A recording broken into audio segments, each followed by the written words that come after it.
भगवते वासुदेवाय नमः। श्री सूत जी कहते हैं, हे शौनक जी, व्यास जी जब सुखदेव जी के पीछे पुत्र मोह में जंगल चले गए थे तो वापिस लौटते वक्त द्वापर की समाप्ति का समय था। बद्री नारायण जाते समय रास्ते में केशव प्रयाग आता है। वहां व्यास जी का आश्रम है। व्यास नारायण सरस्वती के किनारे व्यासाश्रम में विराजते थे। एक समय उनको कलयुग का दर्शन हुआ। उनको 5000 वर्ष बाद संसार में क्या होगा इसका दर्शन हुआ कि कलयुग के लोग विलासी होंगे, मनुष्य बुद्धिहीन होंगे, वेद शास्त्रों के अध्ययन नहीं कर सकेंगे। इस प्रकार अशांति मन से उदास होकर आश्रम में बैठे। तभी परमात्मा ने नारद जी को वहां भेजा। कीर्तन करते करते नारद जी वहां पहुंचे। नारद जी ने व्यास जी से कुशलता का समाचार पूछा। फिर कहा, मैं तो आपका अभिनंदन देने आया था, परंतु आपको चिंता में देखकर आश्चर्य हो रहा है। मुझे लगता है कि आप गहरी चिंता में हैं। व्यास जी ने कहा, आपकी परीक्षा सच्ची है, मेरी कोई भूल हुई है, परंतु मेरी वह भूल मुझे समझ में नहीं आ रही है। कृपा करके आप मुझे मेरी भूल समझा दें, आपका बहुत उपकार होगा। व्यास जी की विवेक बुद्धि देखकर नारद जी को आनंद हुआ। नारद जी ने कहा, महाराज, आप नारायण के अवतार हैं, आपसे क्या भूल हो सकती है? आप ज्ञानी हैं,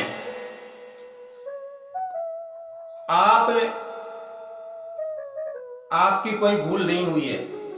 आपने कई ग्रंथों की रचना की है, परंतु धर्म, ज्ञान और योग के आधार पर कोई भी रचना नहीं की। यानी श्री कृष्ण हैं, उनकी कोई प्रकार की रचना नहीं की। इन सब की आत्मा श्री कृष्ण है। उनकी कथा का आपने प्रेम पूर्वक वर्णन नहीं किया है। आपने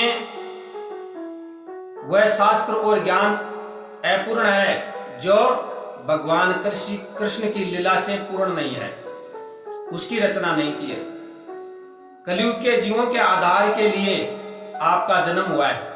आपके इस संसार में उसका वर्णन करने से ही उद्धार है, और लोग ज्ञान को प्राप्त करके आपका उद्धार कर लेंगे। आपके इस अवतार का कार्य अभी तक आपके हाथ से पूरा नहीं हुआ है।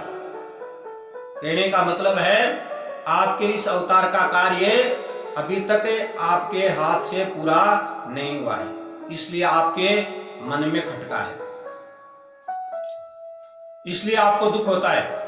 यही तुम्हारी अशांति का कारण है। ज्ञान की शोभा प्रेम से है, भक्ति से नहीं। जो सर्व में भगवत भाव न जागे तो यह ज्ञान किस काम का। श्री कृष्ण प्रेम में पागल बनोगे तो शांति मिलेगी।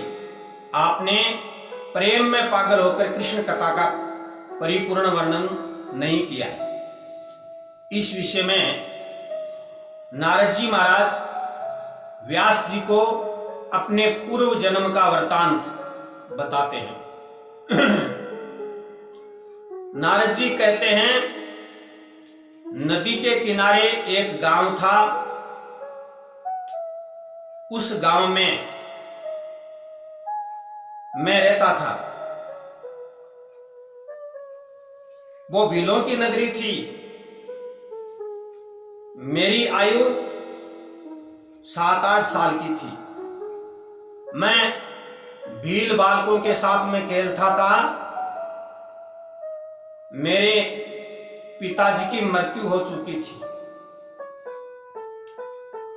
मेरी माता दासी का काम करती थी और मैं भील बालकों के साथ में खेल करके जीवन व्यतीत कर रहा था। एक समय मेरे गांव में संतों की मंडली आई। संतों ने मन में विचार किया कि यहीं हम चातुर्थ मास कर लें। चातुर्य मास की नीति से भजन करने के हिसाब से संत वहां रुक गए। गांव वालों ने मुझे ले जाकर के संतों से कहा, हे महात्माओं, यह बच्चा है, इसको आप आपके पास में रखो, यह आपकी सेवा करेगा और अन्य काम भी आपका कर देगा, भोजन ही यहीं करेगा। तो मैं वहां रहने लग गया। मेरी माता दासी का काम करती, मैं संतों की सेवा करता। संतों को प्रातःकाल जल्दी उठ करके उनकी पूजा की सामग्री, पुष्प है, तुलसी पत्र है, ला करके दे देता और दिन भर भील बालकों के साथ में खेलता। ऐसे समय व्यतीत होता रहा। संत मुझे टाइम पर प्रसाद दे देते, मैं प्रसाद ग्रहण कर लेता। एक दिन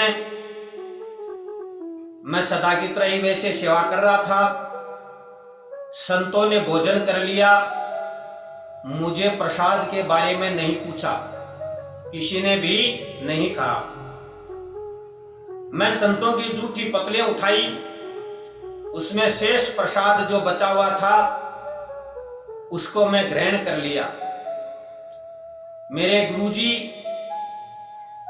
महान दयालु थे। अंदर से गुरुजी ने आकर के कहा, अरे बालक, तुमने प्रसाद ग्रहण किया कि नहीं?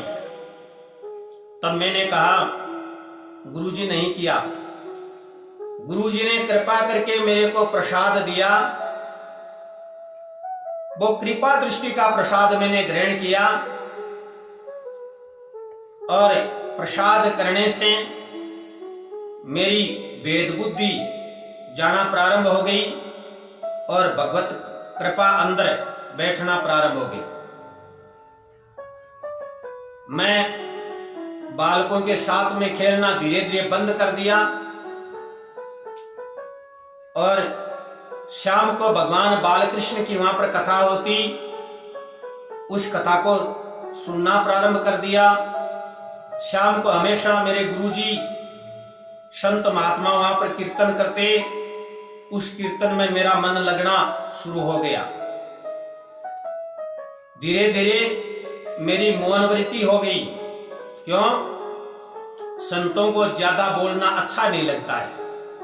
ज्यादा बोलता है तो व्यक्ति के अंदर भगवत की प्राप्ति नहीं होती है, ज्ञान नहीं टिकता है। क्यों? उसका मन इधर उधर भटक जाता है। तो धीरे धीरे मेरी वृत्ति सुधरने लग गई। बालकों से खेलना कूदना, उनसे मेरा मुंह विमुख हो गया। उनसे विमुख होकर के सत्संग में और बालकृष्ण की कथा में मेरा मन लगना प्रारंभ हो गया। भगवान की कृपा हुई, मेरा शरीर धीरे धीरे गदगद होने लग गया और मेरी आत्मा आनंद से परिपूर्ण होने लग गई। मेरा वहां पर एकदम मन लग गया। संतों का चातुर्मास पूरा हुआ। संतों ने वहां से जाने का विचार किया। अपना सामान एकत्रित किया, तब मैंने मेरे गुरुजी के शरण पकड़ लिए। गुरुजी, मेरे को भी आप साथ लेकर के चलें। गुरुजी ने मुझे कहा, अरे बच्चा, अभी तू ऋणानुबंधी है, यानी तेरे पर ऋण है। तेरी माता जीवित है, तू तेरी माता की सेवा कर। सेवा अगर तू नहीं करेगा तो तेरे पर माता का ऋण रह जाएगा, और जब माता की याद आएगी तो भजन में मन नहीं लगेगा। तो मैं रोना शुरू कर दिया, गुरुजी आपके बिना मेरा मन नहीं लगता। तो गुरुजी ने जाते समय मेरे को भगवान कृष्ण का एक अद्भुत मंत्र दिया। बोले, इसका आप जाप करते रहना, इससे तेरा मन लगे रहेगा, तेरी आत्मा में शांति बनी रहेगी। गुरुजी इस प्रकार से मुझे मंत्र दे करके और प्रस्थान कर गए। मैं यहां मेरी माता की सेवा में लग गया, उस मंत्र का जाप करना प्रारंभ कर दिया। शेष वृत्तांत अगले वीडियो में। जय श्री कृष्ण, जय श्री कृष्ण।